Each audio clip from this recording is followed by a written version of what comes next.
Greetings, and welcome back to another episode of Stuff I Learned in the House of Bamboo,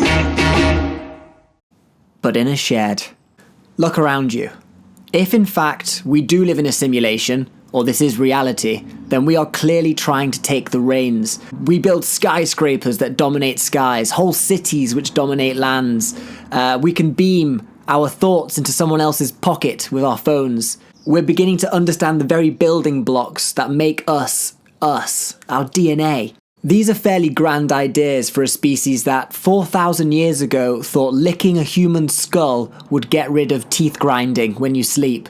That's actually true. So have we achieved all of these things because we're Homo sapiens, we're wise man? But the earliest human fossil was from 300,000 years ago, which suggests that biologically we've been similar for hundreds of thousands of years. So why only now have we got microphones and laptops and elephants with their head welded on the wrong way round? How did we get this miracle? If you're a follower of Graham Hancock, you know that he thinks there were previous civilizations, but that's probably for another video. So let's just go with the traditional narrative for this one. Something happened 10,000 years ago that saw populations explode, cities rise, and skills learned. So let's go back a bit before this 10,000 year period, maybe 15,000 years ago. So humans at this stage were hunter-gatherers. So if you want meat, you've got to go and kill an animal. If you want to get fruit, you go and gather it. We're hunter-gatherers. Now, as a hunter-gatherer tribe, you can't just stay in one place. The rains will move, herds will move. You'll pick all of the vegetables around you, and then you'll have to move to where there's more vegetables, letting the old place recover. So, it can sort of sustain you over a long period of time. The point is, we were nomadic. Then maybe a tribe came across an area of land where the hunting was great and the gathering was also good, and they thought, let's try and guard this territory against others. Let's try and guard this herd. Maybe this then changed to herding the herd. Maybe we started feeding the animals, fencing them. It's hard to say exactly what happened, but we can surmise that over a few generations, animals were slowly domesticated. So what happened to the animals? In nature, it's fairly unforgiving. If your genes make you not alert, maybe not quick, maybe you're not a fit animal, you're unhealthy, then you're quickly scrubbed out of the gene pool by a hungry predator, snapped up. But what about when you're being guarded by humans? They become less alert, complacent. No one's going to eat me, there's a fence around me, this human's going to protect me. Great. This is the start of evolution. To get a real feel for this, you can just look at dogs. So, genetically, all dogs descend from wolves. Every single dog you've ever seen, which means this descended from this.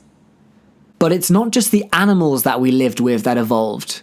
We evolved. This can be demonstrated by the tolerance of lactose in human society. So milk is baby food. You get to 4, and then you stop producing lactase, the enzyme to break it down, and then you don't drink milk anymore because it's not needed. But I can drink milk. Round of applause. I can drink milk, everyone. Anyone? No? Okay. So as mammals get older, generally this lactase gene for producing lactase switches off. But mine hasn't switched off. I can glug a whole gallon of milk and not need to go immediately for a poo afterwards. Another round of applause. Now, these genes don't disappear. They exist within the genome, they're just sort of turned off. But in a few tribes, like Northern European, the Tutsi, Tuareg, these tribes developed lactose tolerance. Why did this happen? Why can they now drink milk? It's because they were pastoral. Descendants from those tribes gained lactose tolerance, so it's fair to say that I probably came from one of those tribes. And the history of those tribes is steeped in pastoralism for the past 10,000 years. On the flip side, if you look at other populations that didn't grow up with this pastoralism history, like Javanese, Fijian, Chinese, they're more prone to being lactose intolerant. And this is evolution before our And this is evolution before our eyes. And this is evolution before our eyes. I can't say our eyes. And this is evolution before our eyes. And this is, oh, me. And this is evolution before our eyes. Small changes in gene frequency that increase the likelihood of survival. But the special thing about this evolution is that it was driven by selection, as everything is, but this one was driven by culture. So how humans act in the world, the decisions that we make, can literally reprogram our being over a long enough period of time. So did domesticating animals change our minds as well as our bodies? Did we become tamer, like the little chihuahua?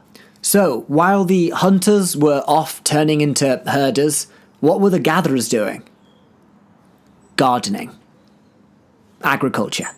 So, there are a few different theories on the agricultural revolution, how and why it started. Peter Richardson believes that the advent of the Holocene meant that humans could then better exploit plants and animals because the climate was a little bit more stable. Another theory is that around that time, 10 to 15,000 years ago, lots of the world's megafauna, which means big animals, were wiped out. Now, this could have been by humans, hunter-gatherers, hunting them to death, or it could have been by a meteor impact in Greenland. It's up for contention, really. We don't really know. But something killed a lot of megafauna back then, which means that humans might have had to adapt to get their nutrients in other ways, such as agriculture. So, as with animals, it was probably a long period of trial and error, where someone put an apple seed in the ground and realised that it grew an apple tree. And they were like, oh, that's interesting. I wonder if that happens with all the trees. And then they watered it, and it lived. And then they fertilised the soil, and then it grew strong. And then they weeded the weeds, and it grew even better. And this information and knowledge was passed down generation on generation. And before you know it, humans have domesticated plants. And where does this incredible story of the domestication of plants and animals begin? The Fertile Crescent. So, loads of your favourite farmyard animals like sheep, goats, pigs, all originated from the Fertile Crescent. And camels. So, back to the point of the video. So over 10,000 years ago, it might have been longer if there were other civilizations like in Göbekli Tepe, but we'll stick here. In the Fertile Crescent, dominoes began to topple, which eventually, along a winding road 10,000 years later, would lead to what we see before us today. Microphones, phones, laptops, sheds, civilization. So you might think that it was all sunshine and rainbows. We discovered farming, people started skipping around, throwing confetti everywhere, thinking, we've done it! And our grandkids will now have iPads in the future for our great innovations. Unfortunately, that's not the case. Our nutrition went like this. It got way worse. Our bodies are not designed to get nutrition through starchy foods like wheat or oats. So milling it and cooking it helped, but it's still not ideal. Our diets, all of a sudden, carbohydrates went like this. Boom. But then we lost lots of fiber and micronutrients and protein. So all of a sudden, our teeth started to rot more. Children grew slower and fatter. Life expectancy dropped, along with the average height. So men went from 5'10" to 5'6". Women went from 5'7" to 5'3", or 5'6" to 5'2". They got shorter. There was inadequate sanitation, and now we're living in places where there's lots of animals close together pooing everywhere. So disease was rife. Influenza, smallpox, measles. Diseases were jumping from animals to humans, zootropic, a bit like coronavirus. It's not like we'd invented antibiotics back then. Back then, if you got sick, someone maybe knocked 2 rocks over you and said a little chant. People were dying. In fact, it's a miracle that our switch to agriculture didn't wipe out the human species entirely. But again, natural selection worked its magic, and the humans that were first exposed quickly developed an immunity, and the others died. So Eurasians and Africans were far more resilient to cow diseases than other parts of the world, which led to some travesties. 90% of the Americas, North and South, population of humans was wiped out by disease before the colonists even got there. Even a civilization that had stood the test of time for so long, like the Incas, were wiped out by a farmer, essentially. So these dietary changes, or this agricultural change that we made, profoundly affected the course of human history, forever. For better or worse. Who knows? But something else happened, along with all the disease and the bad nutrients and the falling out teeth. Something good. Well, maybe good. We became sedentary. Okay? So we stopped being these nomadic people that bounced around everywhere, and we settled. So with agriculture, settlements could support denser populations, so there were more people.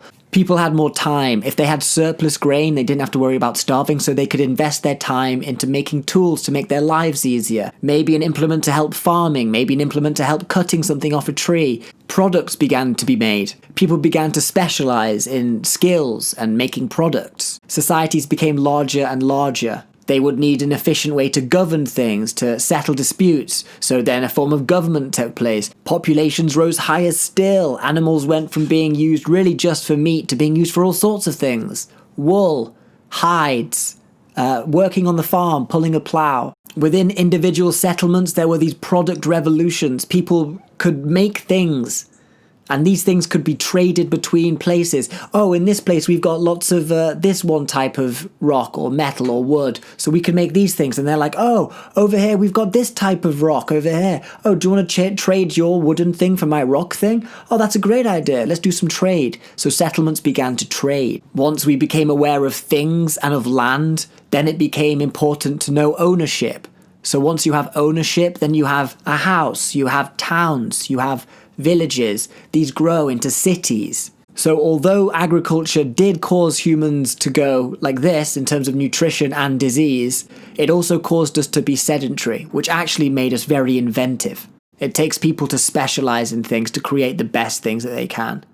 And agriculture let people do that. It's been a long, painful, diseased road since we first started with agriculture, and maybe right now we're just beginning to see a light at the end of the tunnel. But whether it was for the better or for the worse, we'll have to wait and see. And that's it. Thanks for watching. Join me next time in my shed, and I'll keep revealing the wonders of the world.